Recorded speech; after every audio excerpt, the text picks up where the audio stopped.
ನಮಸ್ತೆ ಎಲ್ರಿಗೂ. ಇವತ್ತಿನ ಒಂದು ತರಗತಿಯಲ್ಲಿ ನಾವು ಭಾರತದ ಭೂಸ್ವರೂಪಗಳ ಬಗ್ಗೆ ನೋಡೋಣ.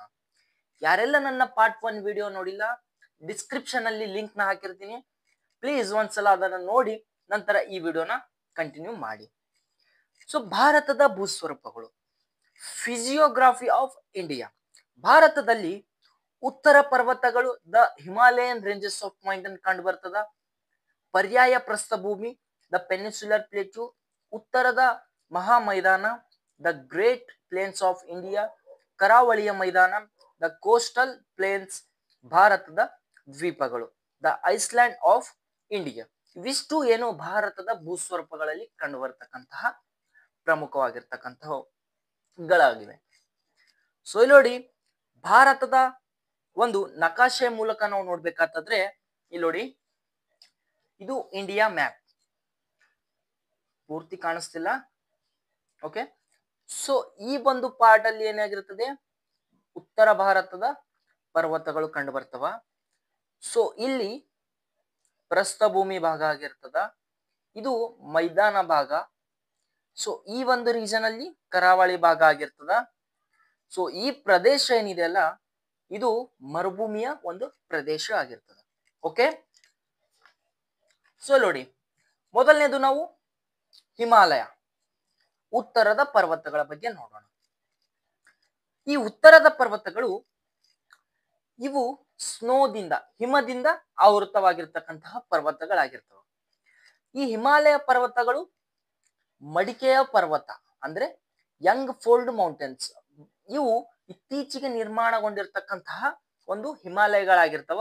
ಸೊ ಇವು ಯಾವ ರೀತಿ ಇದಾವ ಅಂತಂದ್ರೆ, ಮಡಿಕೆಯ ಪರ್ವತಗಳ ರೀತಿ ಇದೆ.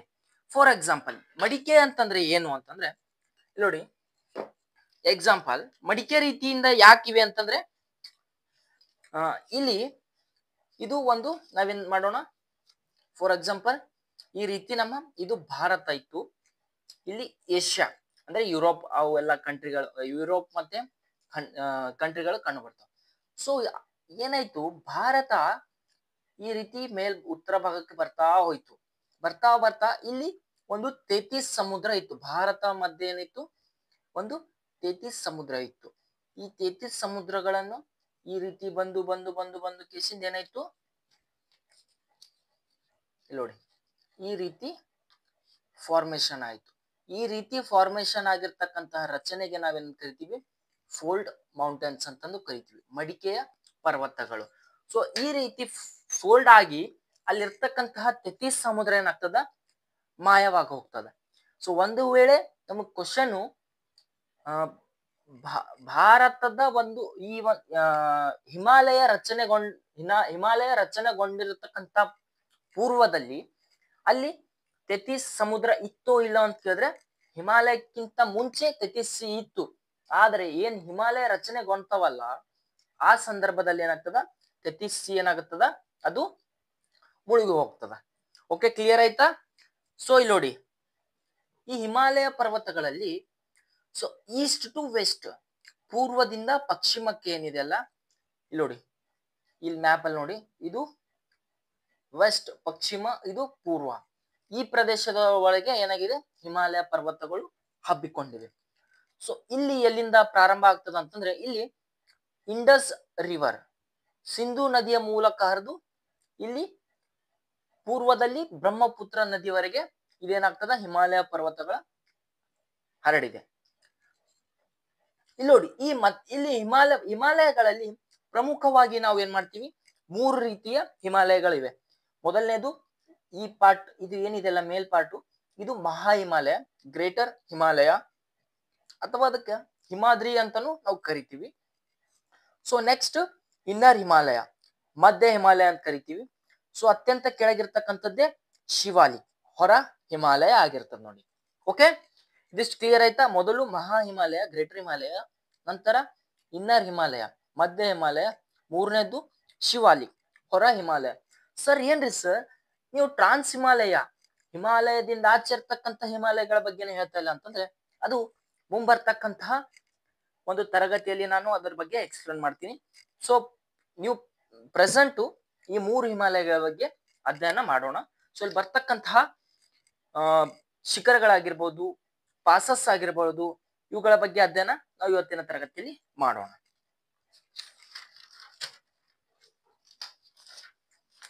ಸೊ ಪಾಮೀರ್ ಗ್ರಂಥಿ.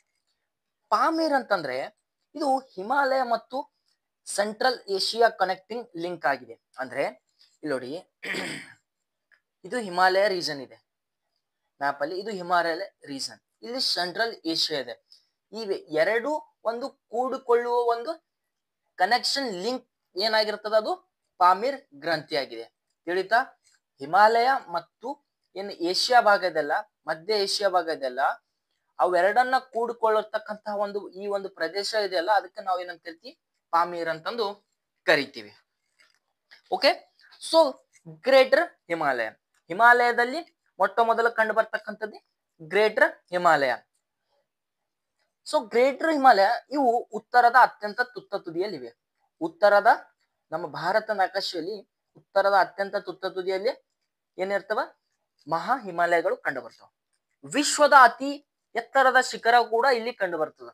ಫಾರ್ ಎಕ್ಸಾಂಪಲ್ ಮೌಂಟ್ ಎವರೆಸ್ಟ್, ಇದರ ಒಂದು ವಿಸ್ತೀರ್ಣ ಎಷ್ಟಿದೆ ಅಂತಂದ್ರೆ 8848.86 ಮೀಟರ್.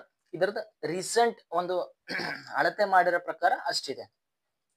ಇದು ಎಲ್ಲಿ ಕಂಡು ಬರ್ತದ ಮೌಂಟ್ ಎವರೆಸ್ಟ್ ಅಂತಂದ್ರೆ ನೇಪಾಳ ಒಂದು ರಾಷ್ಟ್ರದಲ್ಲಿ ಕಂಡು ಬರ್ತದ. ಓಕೆ. ಸೊ ಈ ಮೌಂಟ್ ಎವರೆಸ್ಟ್ ಅನ್ನ ಚೀನಾದಲ್ಲಿ ಏನ್ ಕರಿತೀವಿ ಅಂತಂದ್ರೆ ಚೋಮುಲುಂಗ್ಮಾ. ಏನು, ಚೀನಾದಲ್ಲಿ ಮೌಂಟ್ ಎವರೆಸ್ಟ್ ಅನ್ನ ಚೋಮುಲುಂಗ್ಮಾ ಅಂತ ಕರೆದ್ರೆ ನೇಪಾಳದಲ್ಲಿ ಸಾಗರ ಮಾತಾ ಅಂತಂದು ಕರಿತೀವಿ. ಕ್ವಶನ್ ಬಹಳ ಸಲ ರಿಪೀಟ್ ಆಗಿದೆ ನೋಡಿ. ಇನ್ನು ಮೌಂಟ್ ಎವರೆಸ್ಟ್ ಅನ್ನ ಚೀನಾದ ಜನರು ಏನಂತ ಕರೀತಾರ ಅಂತಂದ್ರೆ ಚೋಮುಲುಂಗ್ಮಾ ಅಂತ ಕರೆದ್ರೆ, ನೇಪಾಳದ ಜನರು ಏನಂತ ಕರೀತಾರ, ಸಾಗರ ಮಾತಾ. ಸೊ ಜಾಸ್ಕರ್ ಶಿಖರವು ಮಹಾ ಹಿಮಾಲಯದ ಪಶ್ಚಿಮದಲ್ಲಿದೆ. ಸೊ ಮಹಾ ಹಿಮಾಲಯ ಇಲ್ಲಿ ಏನ್ ಕಂಡು ಬರ್ತದಲ್ಲ ಮಹಾ ಹಿಮಾಲಯ, ಸೊ ಇದರ ಪಶ್ಚಿಮದಲ್ಲಿ ಜಾಸ್ಕರ್ ಶಿಖರ ಕಂಡು ಬರ್ತದೆ. ಓಕೆ. ಸೊ ಇಲ್ಲಿ ನೋಡಿ ಇಂಪಾರ್ಟೆಂಟ್ ಪೀಕ್ಸ್, ಈ ಮಹಾ ಹಿಮಾಲಯದಲ್ಲಿ ಕಂಡು ಬರ್ತಕ್ಕಂತಹ ಪ್ರಮುಖವಾಗಿರ್ತಕ್ಕಂತಹ ಶಿಖರಗಳ ಬಗ್ಗೆ ಅಧ್ಯಯನ ಮಾಡೋಣ, ಮ್ಯಾಪ್ ಮೂಲಕ ನೋಡೋಣ. ಓಕೆ. ಸೊ ಇದು ಏನ್ ಲೈನ್ ಇದೆ ಅಲ್ಲ, ಇದು ನೋಡಿ ಗ್ರೇಟರ್ ಹಿಮಾಲಯ, ಮಹಾ ಹಿಮಾಲಯ. ಸೊ ಇಲ್ಲಿ ಮೊದಲನೇದು ಕಂಡು ಬರ್ತಕ್ಕಂಥದ್ದು ನಂಗ ಪರ್ವತ. ಇದು ಎಲ್ಲಿ ಕಂಡು ಬರ್ತದ ಅಂತಂದ್ರೆ ಲಡಾಖ್ ನಲ್ಲಿ ಕಂಡು ಬರ್ತದೆ ನೋಡಿ. ಎಲ್ಲಿ? ನಂಗ ಪರ್ವತ ಲಡಾಖ್ ನಲ್ಲಿ ಕಂಡು ಬರ್ತದೆ. ಸೊ ನಮಗ ಎಕ್ಸಾಮ್ ಟೈಮಲ್ಲಿ ನೋಡಿ ಈ ರೀತಿ ಸೀರಿಯಲ್ ವೈಸ್ ಕೇಳ್ಕೋದ್ ಬರ್ತಾರೆ. ಸೊ ಪಶ್ಚಿಮದಿಂದ ಪೂರ್ವಕ್ಕೆ ಈ ರೀತಿ ಕೇಳ್ಕೋದ್ ಬರ್ತಾರೆ, ಯಾವ್ಯಾವ ಶಿಖರಗಳು ಬರ್ತಾವ ಅಂತಂತ, ಅಥವಾ ಪೂರ್ವದಿಂದ ಪಶ್ಚಿಮಕ್ಕೆ ಕೇಳ್ಕೋದ್ ಬರ್ತಾರೆ. ಸೊ ನಾವು ಪಶ್ಚಿಮದಿಂದ ಪೂರ್ವ ಕಡೆಗೆ ಹೋಗಮ್ಮ, ನಮಗೆ ಈಸಿನೂ ಆಗ್ತದೆ. ಸೊ ಮೊದಲು ನಂಗ ಪರ್ವತ. ನಂಗ ಪರ್ವತ ಇದು ಲಡಾಖ್ ನಲ್ಲಿ ಕಂಡು ಬರ್ತದೆ. ಸೊ ನೆಕ್ಸ್ಟ್ ಉತ್ತರಾಖಂಡದಲ್ಲಿ ಯಾವ್ಯಾವ ಕಂಡು ಬರ್ತಾವ ಅಂತಂದ್ರೆ, ಮೊದಲನೇದು ಕಾಮೆಟ್, ಬಂದರ್ಪೂಚ್, ಬದ್ರಿನಾಥ್, ಕೇದಾರ್ನಾಥ್, ನಂದಾದೇವಿ, ತ್ರಿಶೂಲ್. ಸೊ ಓಕೆ, ಇಲ್ಲಿ ನೋಡಿ ಮೊದಲು ನಂಗ ಪರ್ವತ. ಇದು ನಂಗ ಪರ್ವತ ಎಲ್ಲಿ ಕಂಡು ಬರ್ತದ, ಲಡಾಖ್ ನಲ್ಲಿ ಕಂಡು ಬರ್ತದೆ. ಸೊ ಅದಾದ ನಂತರ ಉತ್ತರಾಖಂಡದಲ್ಲಿ ಮೊದಲನೇದು, ಇದು ಕೂಡ ಸೀರಿಯಲ್ ನೋಡಿ, ಉತ್ತರದಿಂದ ದಕ್ಷಿಣಕ್ಕೆ ಇದೆ ನೋಡಿ ಇದು. ಓಕೆ. ಕ್ವಶನ್ ಕೇಳಿದರೆ ಬಹಳಷ್ಟು ಸಲ ಈಗಿನ ಟ್ರೆಂಡ್ ಇದೇ ರೀತಿಯಾಗಿರ್ತದ. ಉತ್ತರದಿಂದ ದಕ್ಷಿಣಕ್ಕೆ ಯಾವ್ಯಾವ ಶಿಖರಗಳು ಕಂಡು ಬರ್ತಾವ ಗ್ರೇಟ್ ಹಿಮಾಲಯದಲ್ಲಿ ಅಂತಂದು ಕೇಳ್ತಾರೆ. ಸೊ ಇಲ್ಲಿ ನೋಡಿ, ಇದು ಉತ್ತರದಿಂದ ದಕ್ಷಿಣಕ್ಕೆ ಇದೆ. ಸೊ ಮೊದಲು ಕಾಮೆಟ್ ಬರ್ತದ, ನೆಕ್ಸ್ಟ್ ಬಂದರ್ಪೂಚ್, ಆಮೇಲೆ ಬದ್ರಿನಾಥ್, ಕೇದಾರ್ನಾಥ್, ನಂದಾದೇವಿ, ತ್ರಿಶೂಲ್. ಇವು 6 ಶಿಖರಗಳು ಎಲ್ಲಿ ಕಂಡು ಬರ್ತಾವ ಅಂತಂದ್ರೆ ಉತ್ತರಾಖಂಡದಲ್ಲಿ ಕಂಡು ಬರ್ತಾವ. ಸೊ ನೆಕ್ಸ್ಟ್ ಇಲ್ಲಿ ನೇಪಾಲ್ ಬರ್ತದ. ನೇಪಾಳದ ಉತ್ತರ ಭಾಗ ನೋಡಿ, ನೇಪಾಳದ ಉತ್ತರ ಭಾಗದಲ್ಲಿ ಇವಿಷ್ಟು ಶಿಖರಗಳು ಕಂಡು ಬರ್ತಾವ. ಇದಕ್ಕೆ ಒಂದು ಟ್ರಿಕ್ ಮಾಡಿದೀನಿ, ಡ್ಯಾಮ್ ಜಮ್ ಅಂತಂದು. ಏನು ಟ್ರಿಕ್? ಏನು?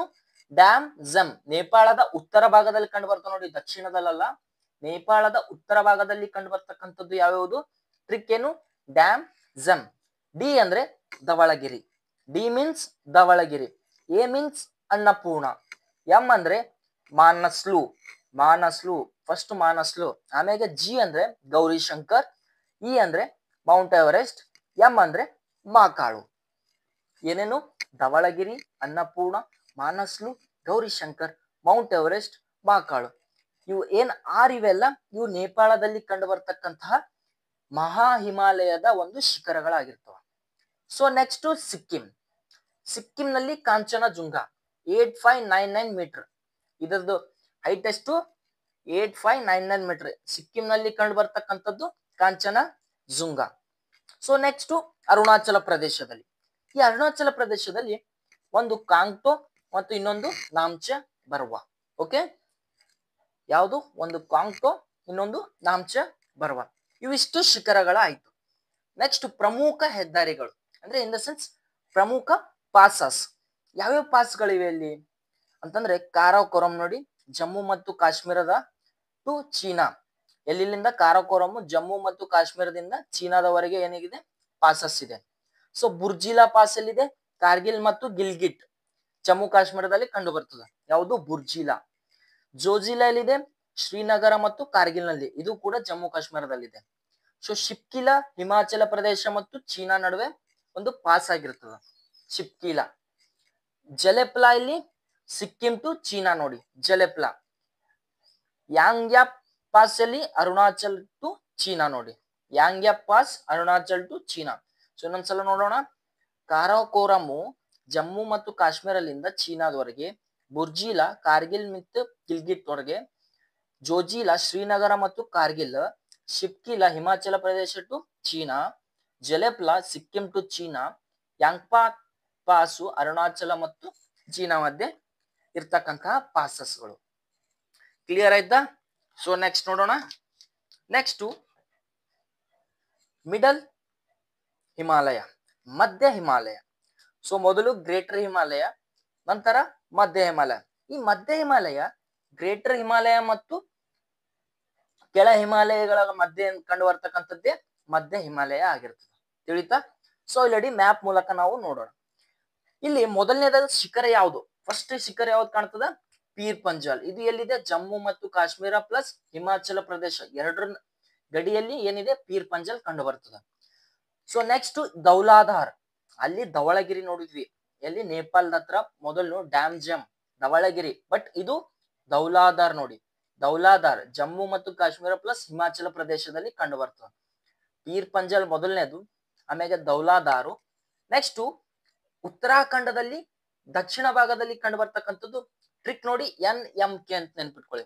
NMK ಅಂತಂದ್ರೆ ನಾಗತಿಬ್ಬ, ಎಂ ಅಂದ್ರೆ ಮಸೂರಿ, ಕೆ ಅಂದ್ರೆ ಕುಮಾವುನ್.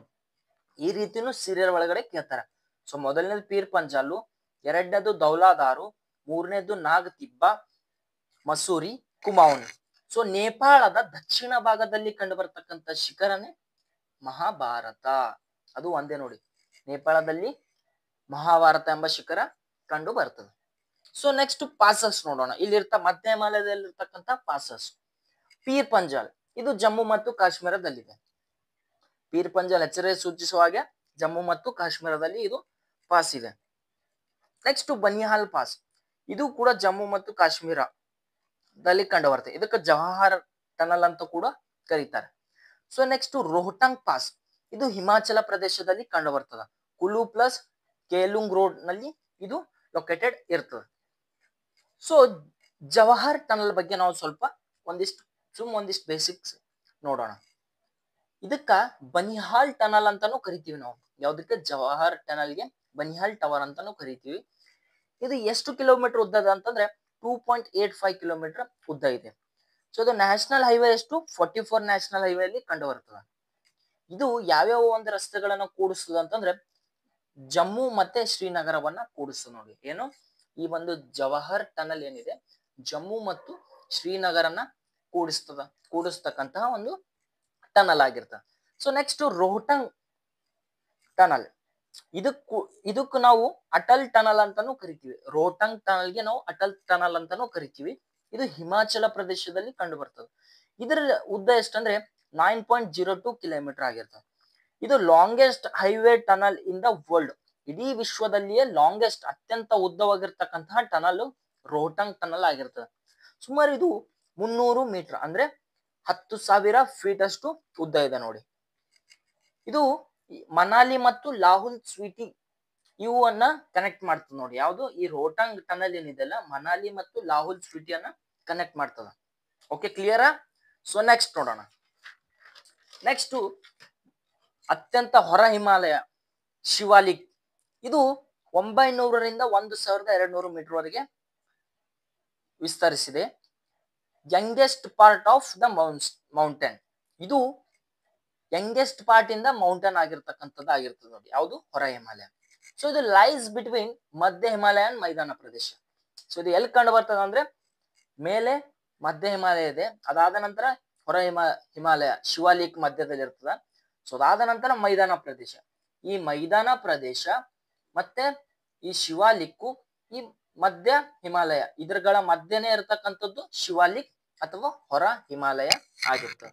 ಇದಿಷ್ಟು ಇವತ್ತಿನ ತರಗತಿಗೆ ಸಾಕು.